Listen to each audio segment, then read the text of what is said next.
Welcome to this talk entitled Collaboration in VR, Rediscovering the Joy of Other People. It's my pleasure to be speaking as part of to each event its own platform, which itself is part of Stereopsia's virtual edition this year. This is the first time I'm speaking at Stereopsia, and it's my great honor to do so. So who am I? My name is Michael Barngrover. I am a developer and a researcher.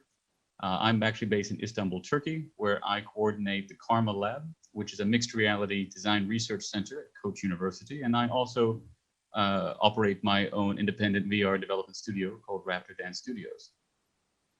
In addition to those roles, my research is on collaboration, specifically collaboration in shared virtual space. And I organize many events exploring different multi-user VR platforms for the XR crowd, which is an international community of different XR professionals. And here are some images of those. And I'm going to be sharing with you during this talk some of the insights that I have gleaned from these events and others that I've conducted as part of my research. I'd like to start with a short anecdote of a recent speaking event that I had in RecCon, which was took place in November of this year in Rec Room.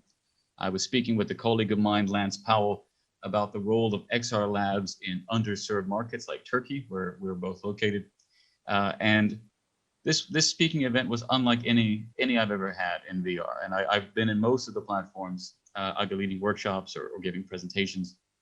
And Rec Room, for those who aren't familiar, started off as a gaming platform, social gaming. So it's social interaction is highly advanced and developed in this platform. And as it's grown and become a creative platform, it's also just a really creatively collaborative place. And speaking in this platform means that the audiences often reflect that, and that's what happens. So this is the view that I had when the doors opened on our speaking venue, and up on stage. One of the first things that differs about a lot of the other platforms is the audience is free to go where they want. You know, there are chairs here, but the audience is not forced to sit in these chairs. Some of them do, some of them kind of stay in place and they're quite respectful. Some come up right up to the stage. You know, you're like a celebrity up on stage and they want to get close to you. They come up on stage if they could.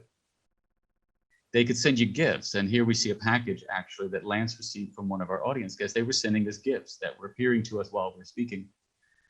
Of course, they're really animated, very active physically. And that's all feedback to us and interaction with us as speakers. But it even went beyond that point. Rec Room, because this was the first convention of its type in Rec Room, had very generously given everyone free pizza and root beer.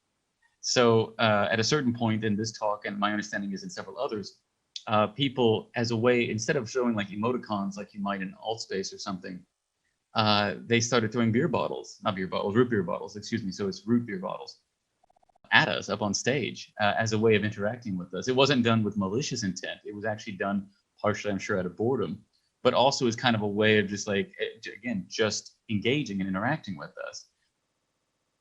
I share a picture here of a similar scene in the film Blues Brothers, where they're also having to perform while beer bottles are being thrown at them. But this was the most interactive moment I've had on stage in VR. And I think that's a fair thing to say for most people who were speaking in RecCon.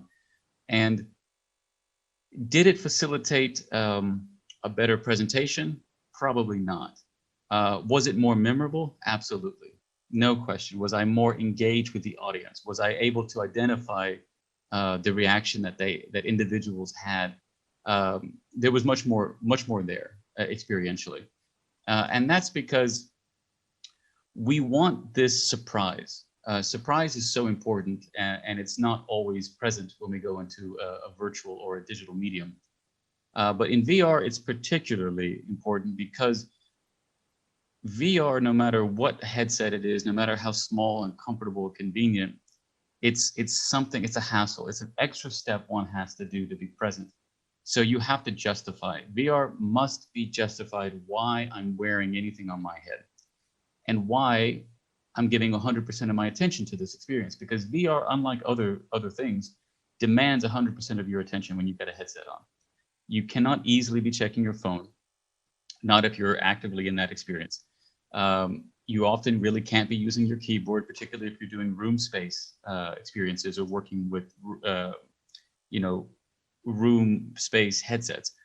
And that means that if I'm wearing this and I know what's coming, and I know more or less when it's coming, and there's not a lot for me to do, then it can be like a prison. I need to either be able to do something unexpected, surprise and impress other people, or I need to know that other people around me are going to be able to do something unexpected that I'm going to value. Not just unexpected for the sake of just randomness, but something that I'll value that I don't know ahead of time. And so when we're planning to hold events or meetings or design sessions together in VR, when we're as organizers, when we're putting these together, we have to know if our reference point is a physical traditional experience, what we're going to bring in, what we're going to make possible in VR, because we can't bring everything. When we go from analog to digital, no matter how high fidelity that experience is, something is lost. But we have the option to choose what is lost and to ensure that what's most valuable is kept. And what's most valuable in collaboration and interactive group experiences in VR is the potential to surprise and to impress others and to be surprised and impressed by others. I shared this example. This was a virtual conference workshop, a series that I organized in a platform called Arthur, which is an enterprise platform specifically for collaboration and meetings.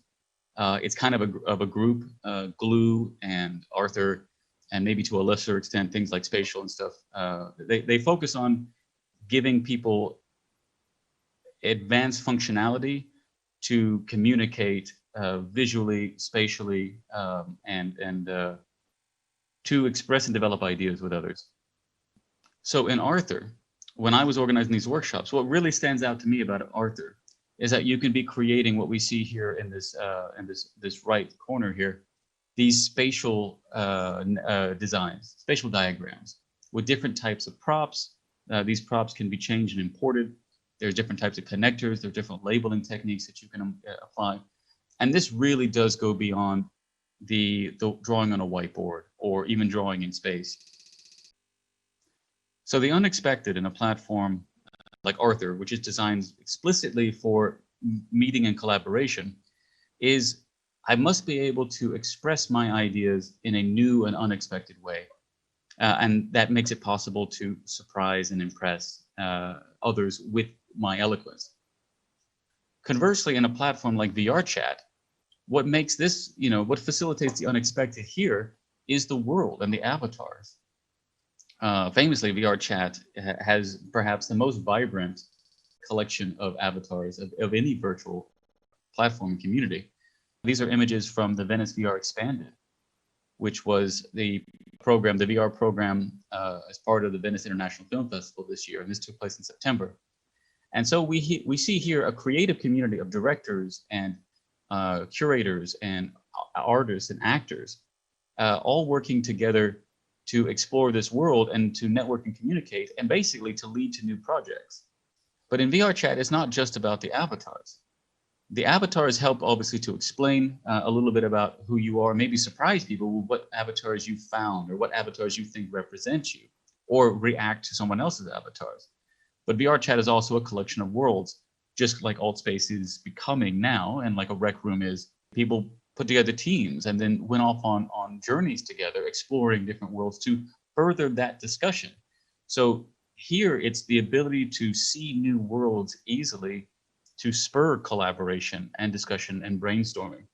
But even to a lesser extent, in this particular world, people were jumping off of these high stairs and trying to find out where they could reach before they fell into the water and then respawn. And there was a lot of competition that just spontaneously came about because people were exploring what were the limits of this world.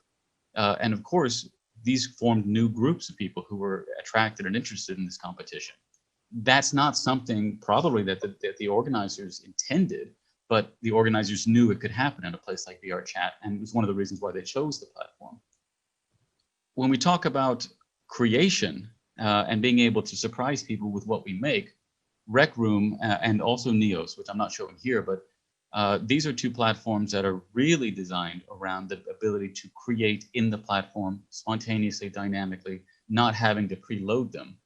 And so the potential here to impress others and to really surprise is the greatest of all the platforms, to be honest. Rec Room and Neos are just hands down the best at this.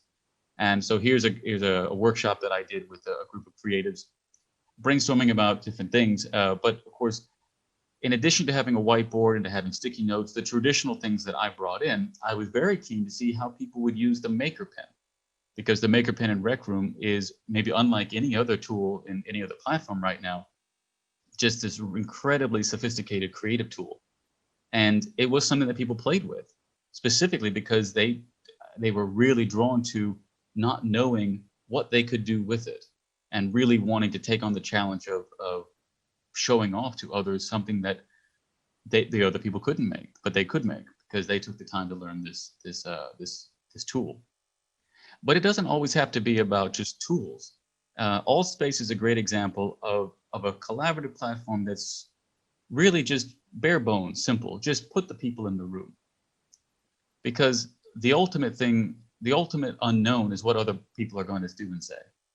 And so even in the absence of tools and dynamic and really interesting worlds to explore, just putting other people in that room and letting them go to talk that's usually enough, to be honest. And all the workshops and events that I've done and focus groups and such, it's just really about letting people talk. You don't have to give them so many tools. So you don't have to overthink it. And you don't need a platform that's too technically demanding of people. Really, just put people in a room and give them agency, which is something we don't always see in digital events and such. Just give them agency and let them do the rest. Because these platforms are developing, and they're not all perfect. I mean, they all have their strengths, and they all have things that just don't seem to work well in certain cases. There's this question that a lot of people, particularly festivals and events, are asking themselves: is why don't we just build our own? And here's an example of a new emerging platform. This is ROM, and it's a collaboration platform. It's quite nice. It's earlier stage than others, so I definitely encourage you to try it if you haven't. It's got some interesting design features to it. As well as having kind of most of what you'd expect traditionally from a collaborative VR platform, which is a traditional collaborative VR platform is something that you can only say at the latter part of 2020. I don't think we could have ever said that word traditional in that phrase before. But this is an option. You can build your own platform, but you definitely need to know so much about how your audience or how you and your peers work in these platforms before you try to build one. Because, as I said, certain design elements work better in others, and it's really hard to know that ahead of time. So I encourage you, before trying to build your own, or before commissioning someone to build a platform for you, you really, really test out the ones that are out there and just learn as much as you can about what works for you and what's maybe lacking a little bit. So as a handy little guide, these are just a few of the major, or at least very prominent, collaborative platforms that exist now or have existed, because maybe one of them, Anyland in particular, is not actively in development so much these days. But here as part of my research, I just kind of identified and placed these along creative sophistication and scalability axes. And the more creatively sophisticated they are, typically the less scalable, typically. And the higher friction, the more cumbersome it might be to put together things and bring people in. Whereas the more scalable they are, the more limited you are. So at the most scalable ends, you often just have conversation, or very passive and static one-way knowledge transfer.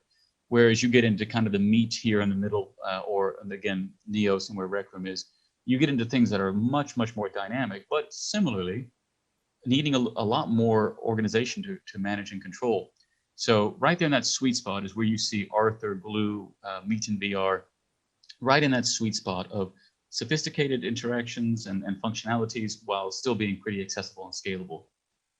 But they all have their strengths. Again, these are all platforms that are worthy of pilot studies if you're looking to facilitate collaboration. So this is how you can reach me. Please feel free to do so if you have any questions about the research that I'm doing, or if you want to join the events that I organize for the XR crowd. Thank you very much for your time.